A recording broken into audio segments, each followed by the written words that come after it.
Marcos 12, 35 al 37. Enseñando Jesús en el templo, decía: ¿Cómo dicen los escribas que el Cristo es hijo de David? Porque el mismo David dijo por el Espíritu Santo: dijo el Señor a mi Señor, siéntate a mi diestra hasta que ponga tus enemigos por estrado de tus pies. David mismo le llama Señor. ¿Cómo pues es su hijo? Y gran multitud del pueblo le oía de buena gana. Oremos. Padre Celestial, siempre te agradecemos por tu palabra, porque tú eres quien nos alimenta, nos nutre de tu evangelio. Señor, abre nuestro entendimiento, nuestra comprensión, para recibir tu palabra con atención, con sencillez, con humildad de corazón y para ponerla por práctica. Renueva nuestra alma, nuestro ser, Señor, en Cristo Jesús. Amén. Podemos sentarnos, hermanos. Muy bien. Esta es la exposición consecutiva de la palabra de Dios para las personas que nos visitan por primera vez. Empezamos todo un libro, empezamos hasta el final, lo exponemos texto a texto y estamos en un momento histórico en la vida del Señor Jesucristo, que es los momentos previos a que Él sea capturado, a que Él sea judicializado y llevado a la cruz del Calvario. Todo esto inicia en un momento también muy importante y es la entrada triunfal a Jerusalén. Ahí el Señor entra a la ciudad, es exaltado, es reconocido por muchos, pero también es muy confrontado por algunos líderes judíos que querían acusarle ante el pueblo y ante el gobierno romano para encontrar algo para desacreditarlo y para poderlo ejecutar. En todas esas confrontaciones hemos visto precisamente la derrota y el silencio de sus adversarios, pero la tensión cada vez iba en aumento. A partir de la purificación del templo tenemos una serie de situaciones donde el Señor es abordado y cada vez se pone más difícil la situación para el Señor ahí. El Señor todavía continuaba en el templo ahí enseñando en nuestro pasaje, entonces podemos presuponer que era el día jueves, tal vez era la tarde, porque ya se habían dado algunas confrontaciones en el día, y por los demás evangelios sabemos que alrededor del Señor estaban sus discípulos, estaban una gran multitud de personas y en particular los escribas y los fariseos. Según Mateo, la situación inició con una pregunta del Señor. En Mateo 22 del 41 al 42 pueden ustedes ver esto. Mateo nos da como un momento anterior a la intervención aquí que tiene el Señor en Marcos. Entonces Mateo 22, 41 al 42 dice: y estando juntos los fariseos, Jesús les preguntó, diciendo: ¿qué pensáis del Cristo? ¿De quién es hijo? Y le dijeron: de David. Entonces aquí lo que vemos es un cambio. Anteriormente los saduceos, escribas, fariseos habían ido a Jesús para preguntar, pero desde el último escenario que tuvimos, ellos quedaron silenciados y en esa confrontación pues ya nadie quiso preguntar más. Ustedes recuerdan el sermón pasado sobre el mayor mandamiento, ¿no? Pues ya nadie quiso seguir preguntando. Entonces es ahora el Señor el que toma la iniciativa. Marcos inicia narrando esa parte de la respuesta de lo que dicen los escribas. ¿Cómo dicen los escribas que el Cristo es hijo de David? La pregunta sobre lo que dicen los escribas en cuanto a la identidad del Mesías, que es lo que vamos a ver hoy. A simple vista parece aquí que tenemos un cambio de tema en relación al contexto anterior. Ahí se hablaba del mandamiento más grande y el resumen de la ley. Y aquí pues vamos a hablar de quién era hijo el Mesías, ¿no? Pero recordemos que en la porción anterior, después de la respuesta del Señor al escriba, también el Señor le dijo que no estaba lejos del reino de Dios. Y realmente era así, el Señor estaba ahí, o sea, el rey del reino estaba ahí en ese lugar, pues Él no estaba realmente lejos. Este hombre en su respuesta proclama que la salvación y la vida de fe no está basada en los actos externos, superficiales de servicio y adoración, eso fue lo que vimos. La obediencia y el prestar atención, que es en sí humildad y es dependencia, es mejor que la multitud de sacrificios, más que una práctica de la religión exacta y correcta. Pero aunque tiene la información correcta, este escriba necesita ver a Cristo, necesita verlo como el Mesías prometido, quien provee por su obra esta transformación. Eso es lo que él no puede ver. El escriba no solo necesitaba tener la información correcta, la información lógica y clara, sino que necesitaba tener la regeneración del Señor para poder verle y apreciarle. Asimismo, hoy en día podemos ver a muchas personas, ¿no? Están en el contexto de la iglesia, tienen conocimiento, son muy doctrinales, tienen dominio de las doctrinas, pero no tienen una relación real con el Señor. Y pueden estar ahí en el contexto de la iglesia constantemente sin que pase nada. Había realmente confusión con este término hijo de David. Hoy en día hay confusión en muchas cosas, ¿no? Hay personas que llegan con presuposiciones al cristianismo y para eso está la exposición clara de la palabra. Y lo que hacemos aquí cada domingo es tratar de exponer con claridad para que no queden dudas, para que no quede nada por ahí que pueda ser un tropiezo para alguna persona, y rogamos al Señor que nos dé la gracia de poder enseñar diligentemente para que todos puedan entender. Yo sé que hay maestros que tienen la idea diferente, ¿no? Hacer más difícil el entendimiento, pero el propósito de la enseñanza, y lo vamos a ver aquí también, es que las personas puedan comprender, que puedan entender realmente el Evangelio. Y la idea general era que el Mesías sería el descendiente de David. Él ocuparía su trono, pero para muchos solo significaba eso, nada más. El título Mesías, hermanos, implicaba mucho más que eso. En primer lugar, Mesías o Cristo, Mesías es hebreo y Cristo es griego y significa ungido. En los tiempos antiguos los reyes eran coronados siendo ungidos con aceite. Mesías y Cristo significan el rey ungido por Dios, el rey Señor que vendría de parte de Dios para salvar a su pueblo. Cuando el Señor habla del rey ungido a sus oyentes, ellos no lo ven aplicado al mismo en ese momento. Ellos no entienden, no tienen claridad, ellos piensan en un personaje diferente. Su idea del Mesías, aunque se entendía como un gobernante con poder, se acercaba más a la idea de David como rey terrenal, militar, político, con súbditos y enemigos políticos por derrotar. Esa era la idea. En algunos momentos, muchas personas, al ver las señales, el poder del Señor, pues llegaron a confesar que Jesús era el hijo de David. Pero incluso siendo así, tenían una idea muy básica, una idea muy vaga de lo que verdaderamente era el Mesías.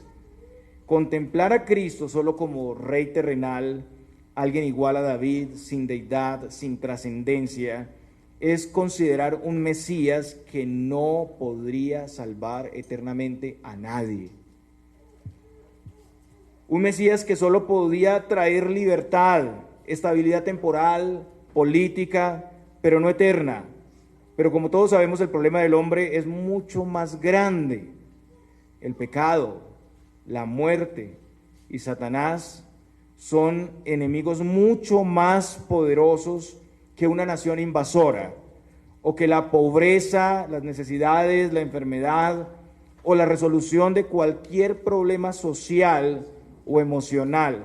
Pero este es el evangelio que más se vende hoy en día, el evangelio barato, ¿cierto?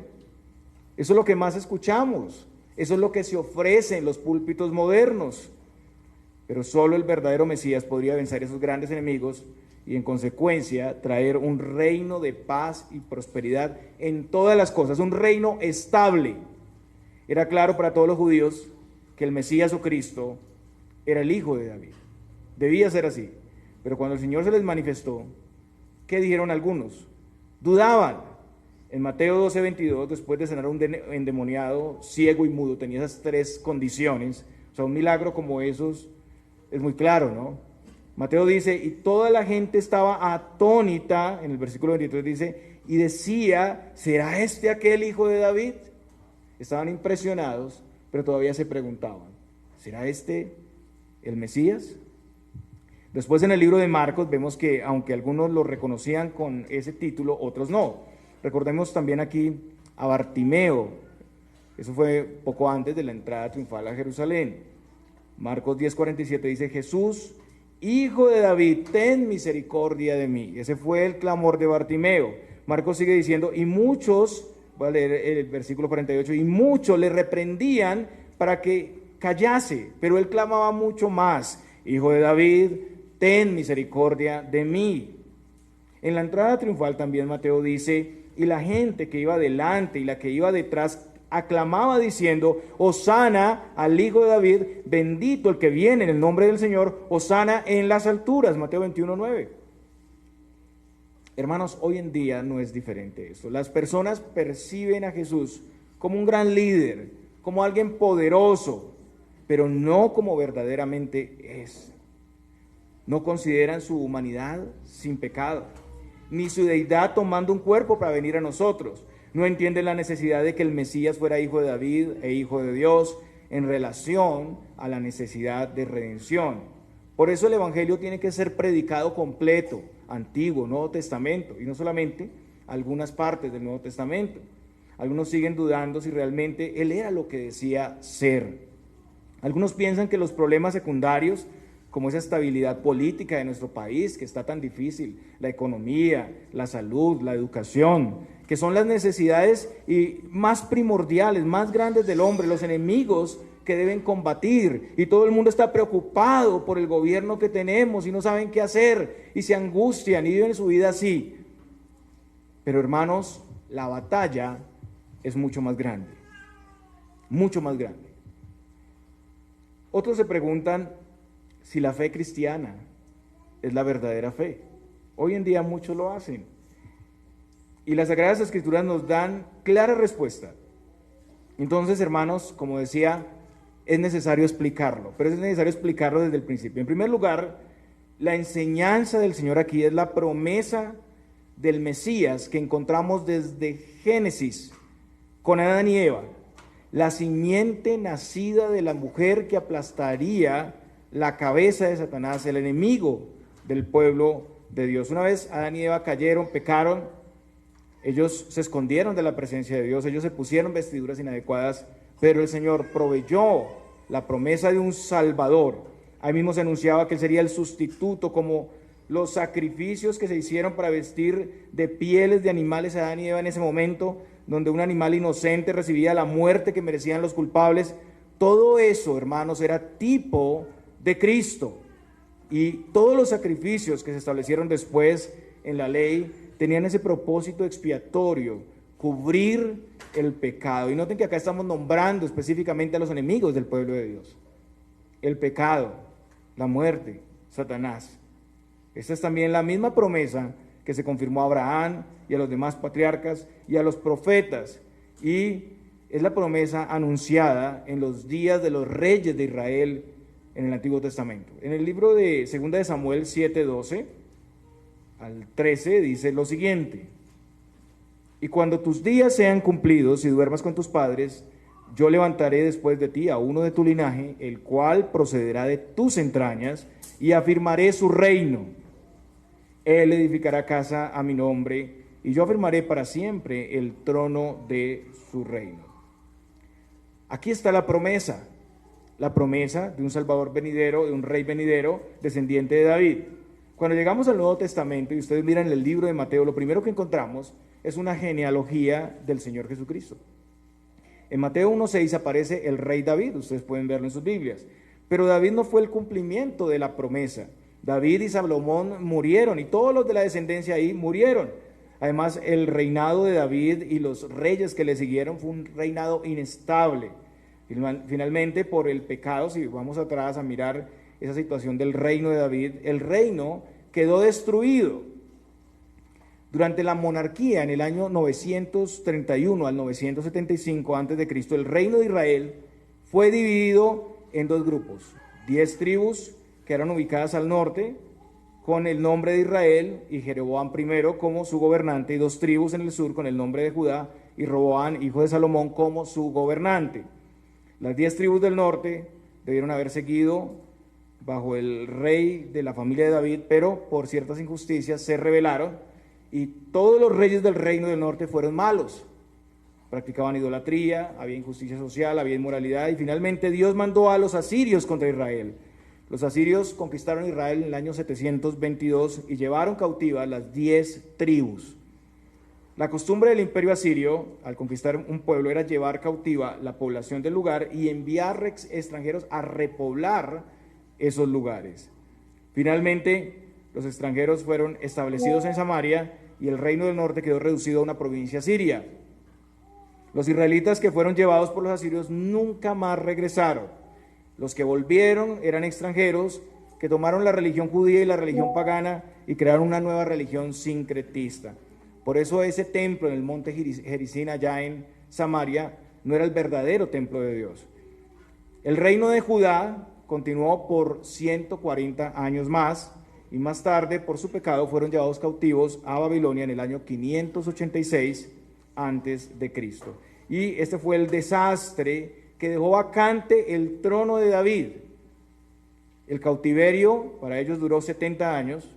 Al final de ese periodo los medo-persas conquistaron Babilonia y Ciro, el rey de los medo-persas, decretó el retorno otra vez, pero hasta el nacimiento del Señor la promesa del reino no pudo cumplirse. El rey prometido sería un rey justo, santo, que haría justicia en la tierra. Eso es lo que dice Jeremías 23:5. He aquí que vienen días, dice Jehová, en que levantaré a David renuevo justo y reinará como rey, el cual será dichoso y hará juicio y justicia en la tierra. Pero ¿qué reyes habían para el tiempo del Señor? Estaba Herodes, ¿no? Una persona sumamente peligrosa, malvada, que había matado hasta a su propia familia, a su esposa, a sus hijos con muertes terribles, que gobernaba ahí en el tiempo del Señor, pero era un rey pagano que solamente simpatizaba con el judaísmo, que había hecho construir un templo para ellos, un templo ostentoso para identificarse con ellos, para simpatizar con ellos, pero no con un interés sincero en el pueblo de Dios. El cumplimiento del reino perfecto se encuentra únicamente entonces en el Señor Jesucristo, que es el último eslabón en la genealogía del Señor y que encontramos ahí en el libro de Mateo. Él es el único en la genealogía que no dice que fue engendrado por padre humano, sino él fue concebido de María y engendrado por la obra del Espíritu Santo, que es lo que vemos también en Mateo 1:16. En el Salmo 89, los versículos 3 al 4, leemos lo siguiente: Juré a David mi siervo, diciendo, para siempre confirmaré tu descendencia y edificaré tu trono por todas las generaciones. A diferencia del rey David y los demás reyes que le siguieron, el rey prometido tendría un reino eterno, no temporal. No que la muerte lo vencería o finalizaría con la muerte del rey para ser reemplazado por otro rey. Según el anuncio del ángel Gabriel, Jesús sería el rey prometido como su antepasado David. Lucas 1, del 31 al 33 dice lo siguiente: y ahora concebirás en tu vientre y darás a luz un hijo y llamarás su nombre Jesús. Este será grande y será llamado Hijo del Altísimo, y el Señor Dios le dará el trono de David su padre, y reinará sobre la casa de Jacob para siempre, y su reino no tendrá fin. El Cristo ocuparía entonces el trono de David para siempre. Los reyes de Israel murieron, fueron reemplazados, el Señor no. Su reino se extendería a todas las naciones, sería un reino estable, firme, no como los antecesores. La monarquía inestable y variable señala precisamente, esperaba precisamente el reino eterno y pleno del Señor. Entonces, ahora sí, entendiendo esto, volviendo al versículo 36, vemos que el Señor está citando un pasaje del Antiguo Testamento aquí, y es el Salmo 110, uno de los pasajes, o tal vez el pasaje más citado en el Nuevo Testamento. El Salmo 110, aquí Marcos dice las palabras del Señor, Marcos 12:36, porque el mismo David dijo por el Espíritu Santo, dijo el Señor a mi Señor. Al decir que David dijo esto por el Espíritu Santo, él está indicando que esto es inspiración, o sea, es palabra de Dios. No son las ideas de los hombres, no es la voluntad de David, el que escribió el Salmo, sino es la voluntad del autor primario de las Escrituras, que es el Espíritu Santo. Los santos hombres de Dios hablaron siendo inspirados por el Espíritu Santo. Claramente aquí el Espíritu Santo es un ser personal, ¿cierto? Porque está guiando, está inspirando, está activo en la obra de inspirar a David. En el anterior pasaje nosotros recordamos la Shema, ¿no? El Señor uno es. Eso significa, oye Israel, ¿no? Y así es, solo hay un Dios, ¿cierto? Entonces aquí los israelitas tenían un problema grave de interpretación de las Escrituras. Porque aquí se le atribuye el mismo señorío a Cristo. El Señor supo encontrar el punto exacto en su infinita sabiduría, como Dios supo encontrar el punto exacto para atacar a estos judíos. En el texto original en hebreo son dos palabras distintas. La primera palabra es la traducción del nombre de Dios, que aparece como YHWH, no tiene vocales, o se puede pronunciar como Jehová. En nuestras Biblias aparece como Yahvé o Jehová, el tetragramatón, ¿no? Y la segunda palabra es Adonai, que significa amo, dueño, señor, soberano. A veces se usan las dos, Jehová Adonai, que es como decir Dios nuestro Señor. Cuando el Señor se le llama aquí Curios, se le está atribuyendo deidad. Curios, ese es el nombre o la traducción para estos nombres del Antiguo Testamento, y se le da ese título a Cristo. Entonces el título del Señor es un nombre sobre todo nombre para los judíos. Para ellos solamente había un nombre sobre todo nombre, era el nombre del Dios de Israel, el único Dios que es Señor del universo. Y también es notable que se nombra aquí al Espíritu, la tercera persona de la Trinidad. Jesús está dando a conocer que Él es Dios, que es una persona diferente al Padre y al Espíritu, pero que es Dios. Este pasaje es una defensa clara de la doctrina de la Trinidad. Entonces el Espíritu habla por medio de David, describiendo una conversación entre el Padre y el Hijo. Es como si se corriera la cortina y pudiéramos ver esa conversación divina, ¿no? Es Dios ahí, las tres personas de la Trinidad. El Padre, el Hijo y el Espíritu Santo participan activamente aquí, y el Padre y el Espíritu con eso están reconociendo y aprobando el ministerio del Señor. Esto es clara evidencia, de nuevo, de la doctrina de la Trinidad. Y el Padre aquí le dice al Hijo, escuchen bien, siéntate a mi diestra hasta que ponga a tus enemigos por estrado de tus pies. El Señor de David está hablando con el Padre, está hablando con Dios, y se le llama Señor igualmente.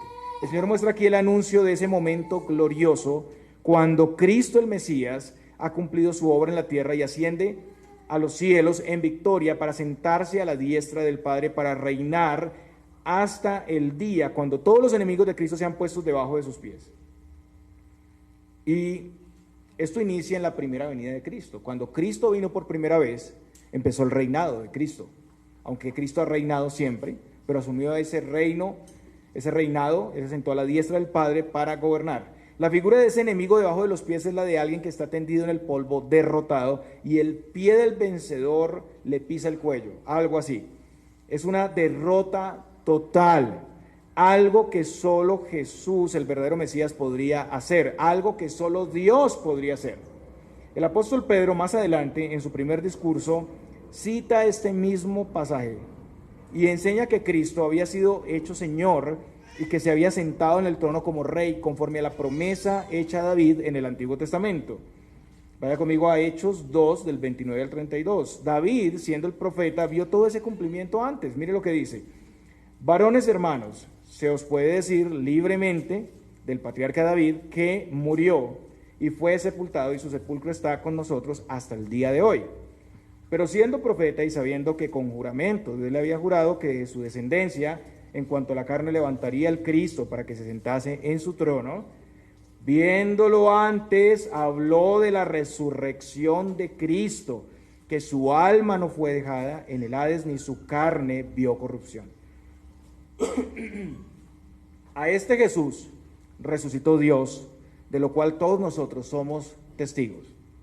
Más adelante, en los versículos 34 al 36, Pedro añade que David no fue ese cumplimiento, sino Cristo. Miren que el mejor comentario de la Biblia es la Biblia misma, ¿no? La Biblia misma se interpreta a sí misma. Este pasaje está diciendo todo lo que acabamos de decir en resumen. Además de que David murió, pues él no fue el que recibió la invitación, siéntate a mi diestra hasta que ponga a tus enemigos debajo de tus pies. La invitación fue hecha ¿a quién? Al hijo de David, que es Jesús, que ha sido exaltado, o el descendiente de David. Versículo 34, en Hechos 2, dice, porque David no subió a los cielos, pero él mismo dice, dijo el Señor a mi Señor, siéntate a mi diestra, hasta que ponga a tus enemigos por estrado de tus pies. Sepa pues ciertísimamente toda la casa de Israel, que a este Jesús, a quien vosotros crucificasteis, Dios le ha hecho Señor y Cristo. Esto era lo anunciado por el Señor Jesús cuando estaba siendo interrogado por los mismos líderes judíos. Eso va a pasar más adelante. En Lucas 22:69, miren lo que dice el Señor. Pero desde ahora el Hijo del Hombre se sentará a la diestra del poder de Dios. Entonces Jesús aquí enseña que el Mesías es mucho más que descendiente de David. Cristo tiene un reino eterno, se sienta a la diestra de Dios y vence a todos los enemigos del reino. Él es el verdadero Mesías y todos lo confesamos. Y volviendo a nuestro pasaje en el versículo 37, vemos que finalmente Jesús concluye diciendo, David mismo le llama Señor. ¿Cómo pues es su hijo? Esto es común, ¿no? Es como una repetición, pero hay algunos elementos aquí importantes. El Señor explica en este pasaje deduciendo que el Señor aquí es el Señor de David. En otros pasajes la idea es que el Mesías era descendiente o hijo de David, pero lo que explica el Señor es que todo esto describía solo un lado de la situación. Es verdad, es hijo de David, es descendiente de David. El Mesías entraría al mundo por María, ¿cierto? Siendo concebido en María. Y como ya dije, se puede trazar la descendencia del Señor hasta María, en Mateo y Lucas están las genealogías, pero no era engendrado de padre humano, no era engendrado de padre humano. El origen del Señor era divino, el Señor era el descendiente de David, pero no hijo engendrado por padre humano, era hijo de Dios, Señor del mismo David, Señor sobre todas las cosas. Para diferenciarlo mejor, el autor de Hebreos, como dije, este pasaje es citado por todo el Nuevo Testamento, en Hebreos 1:13, haciendo énfasis en la deidad y la supremacía de Cristo, dice lo siguiente, y aquí incluye a los ángeles. Escuchen bien, pues ¿a cuál de los ángeles dijo Dios jamás? Siéntate a mi diestra hasta que ponga a tus enemigos por estrado de tus pies. Ni siquiera los ángeles. O sea, Él es diferente a los ángeles, Él es superior a David, Él es antes que David, Él es antes que Abraham, Él es antes que Moisés, Él es antes que todo, porque es eterno hacia el pasado. Es el Dios eterno, es el Mesías. Los enemigos son el pecado, la muerte y Satanás, y también son todos los seguidores del enemigo, incluso los que se resisten a creer y vivir para Cristo. En el Salmo 110, y que quiero que ustedes estén ahí en el Salmo 110, el Padre Celestial le asegura a Cristo de manera anticipada la derrota plena de todos sus enemigos. Como hemos visto en la doctrina de Dios que hemos estudiado, Dios puede cumplir lo que promete perfectamente. Nosotros como seres falibles y limitados prometemos, pero a veces no podemos cumplir, nos esforzamos por cumplir, pero a veces fallamos. En el caso de Dios no, Él es inmutable, Él es todopoderoso, Él es eterno, Él dice y Él hace, Él ejecuta. Entonces, ahí en el Salmo 110 ustedes pueden verlo. El Señor está diciendo aquí a estos fariseos y escribas que Él es descendiente e hijo de David en el sentido más grande, porque David le llama mi Señor, mi Señor. Él no solo es su descendiente, sino Dios y amo de todos. Y todo aquel que rechaza al Señor de David, pero aún más grave, no solamente es rechazar a Cristo, sino que el que rechaza a Cristo está rechazando a Dios, está rechazando al Padre y al Espíritu, y se pone en el lugar de enemigo del Padre.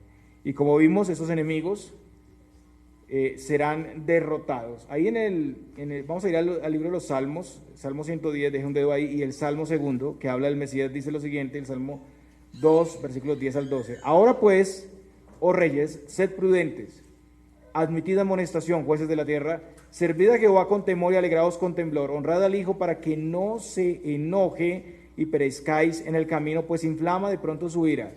Bienaventurados todos los que en él confían. Hermanos, esto es radical, esto es determinante. Solo hay un Mesías Rey, un camino, un Salvador que es completamente humano y completamente divino, y es el mediador aprobado y reconocido para nuestra salvación. Ahí donde están ustedes en el mismo Salmo 110, en el versículo 4, vemos que este Rey, Señor, es sacerdote para siempre, según el orden de Melquisedec. O sea, le está diciendo aquí el Señor a estos hombres que no solamente es el Señor de David, que no solamente está por encima de David, sino que además Él es el sacerdote para siempre. Es Salvador y mediador. Él es el sumo sacerdote y el sacrificio por el pueblo.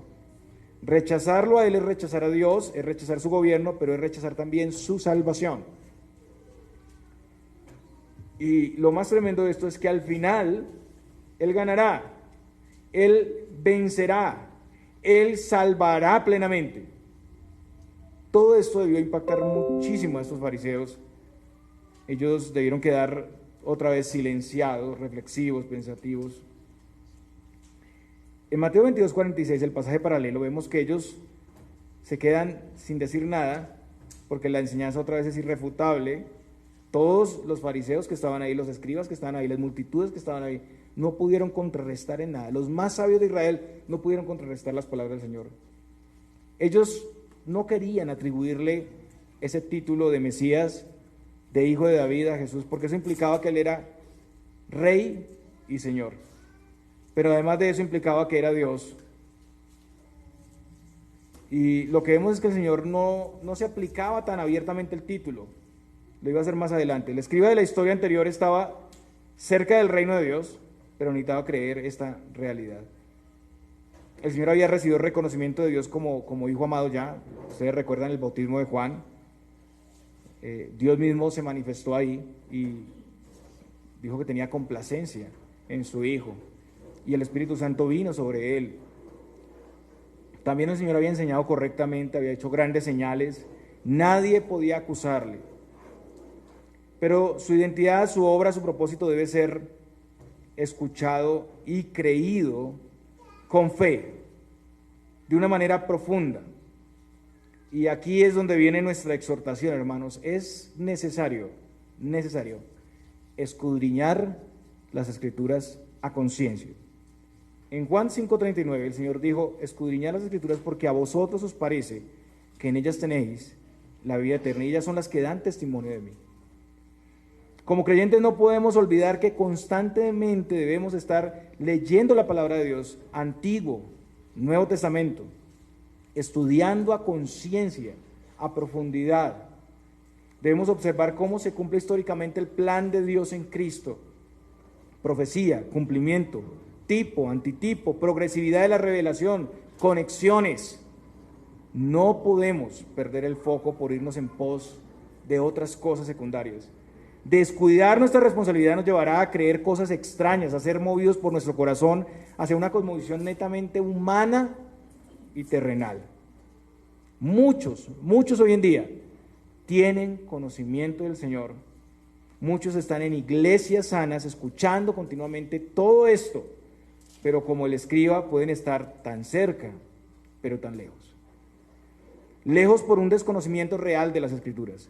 Lejos por la ritualidad externa basada en cumplimiento de obras, lejos por una cosmovisión terrenal que solo busca solucionar problemas secundarios, lejos por la falta de humildad y sencillez para recibir la doctrina de Cristo y por interponer cosas que son secundarias, lejos por rechazar el conocimiento del ser de Dios Padre, Hijo y Espíritu Santo, porque quien niegue la doctrina de la Trinidad realmente no tiene salvación, está fuera de la salvación que Dios ha prometido. Lejos por no percibir con claridad quién es el Dios que nos salva. Lejos por ir a las Escrituras sin buscar y reconocer a Cristo en su identidad humana y divina y sin contemplar el Evangelio de gracia. Pero la verdad para todos es presentada. Hoy aquí Jesús es Señor y Rey y Él te pedirá cuentas. No hay manera de escapar de su señorío. Él pedirá cuentas de acuerdo a lo que has oído. La pregunta hoy en día es, a la luz de las Escrituras, ¿cómo se podría tener una visión tan pequeña de un Salvador tan grande? Teniendo las Escrituras, cada uno de nosotros tenemos la Biblia en nuestras casas. ¿Cómo se puede concebir el Evangelio, la adoración y el servicio de una manera tan superficial y externa? Tenemos un Redentor y Salvador glorioso que es el mismo Dios. Tenemos la perfecta palabra de Dios que es su revelación especial y tenemos un llamado del mismo Dios donde recibimos un corazón regenerado y recibimos fe para abrazar sus promesas. Hermanos, no nos conformemos con tener la doctrina correcta, la iglesia correcta, la denominación correcta. No nos conformemos con estar cerca. No se conformen con llevar las filacterías que traducido al día de hoy es llevar la Biblia bajo el brazo. Entremos al reino por la fe, creyendo y recibiendo sus promesas, sometiéndonos al gobierno de Cristo en la iglesia local, porque fuera de la iglesia y fuera de su gobierno que Cristo mismo ha establecido, no hay salvación. Bebiendo constantemente de su gracia, de su misericordia. De nada sirve que usted esté aquí degustando con su vista nada más, pero que usted no entre a recibir todo lo que está contenido en el pacto, involucrándonos en los asuntos de la voluntad de Dios y recibiendo de sus gloriosas y ricas promesas. Que la vida del reino sea nuestra vida, para que cada día podamos ver más claramente a nuestro Rey y podamos vivir y servirle mejor. Pero ven al reino hoy, con urgencia. Puede ser tarde en un momento o mañana. Hermanos, Cristo ya está a la diestra de Dios y está esperando que todos sus enemigos sean suprimidos. No lo ignores, no lo aplaces, no lo menosprecies, no mantengas en enemistad viviendo bajo el reino del maligno, porque toda persona que está sin Cristo está bajo el señorío del maligno. Es lo que dice Efesios capítulo 2. No te justifiques en tu fuerza, en tu justicia, en tus necios razonamientos, pensando que no lo necesitas. Sin Él estás perdido. El reino tendrá por inocente al culpable. Y se aproxima el día, se aproxima la hora. No estés del lado de los enemigos, porque esos enemigos serán destruidos. En el mismo Salmo 110, les dije, estén ahí, el versículo 2 dice lo siguiente: el Señor está a tu diestra, quebrantará a los reyes en el día de su ira, juzgará entre las naciones, las llenará de cadáveres, quebrantará las cabezas en muchas tierras. Este es el juicio de Dios cuando venga por segunda vez. Cuando ya sea tarde, vendrá el momento cuando esta invitación ya no estará vigente. Ven hoy con urgencia a Cristo, el Rey de Reyes y Señor de Señores, antes que sea tarde y recibas solamente su ira. Y Marcos termina diciendo, y gran multitud del pueblo le oía de buena gana. El pueblo se deleitaba en la enseñanza de la palabra, en sus sabias y claras respuestas.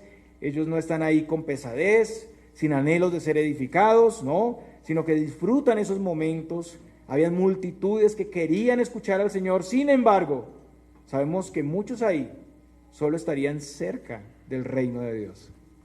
Muchos ahí solo estarían cerca del reino de Dios. Y esto nos muestra que se puede estar en buena disposición, pero sin verdadera fe. Es muy difícil a veces para nosotros discernir si lo que está afuera corresponde a lo que está adentro. Porque muchos siguieron al Señor, pero en menos de 3 días todo iba a cambiar. El Señor iba a quedar solo. No es suficiente la simpatía, el agrado y la compañía del pueblo de Dios y la verdad. De nuevo, no te conformes con la admiración de la verdad y la vida de la fe. Porque si tienes la verdad la tenemos aquí, la palabra de Dios. Pero nada sacamos con tenerla ahí solamente. Ven a creer y recibir y a vivir esa fe tal cual nos ha sido dada por el Señor. Y tendrás vida y vida en abundancia.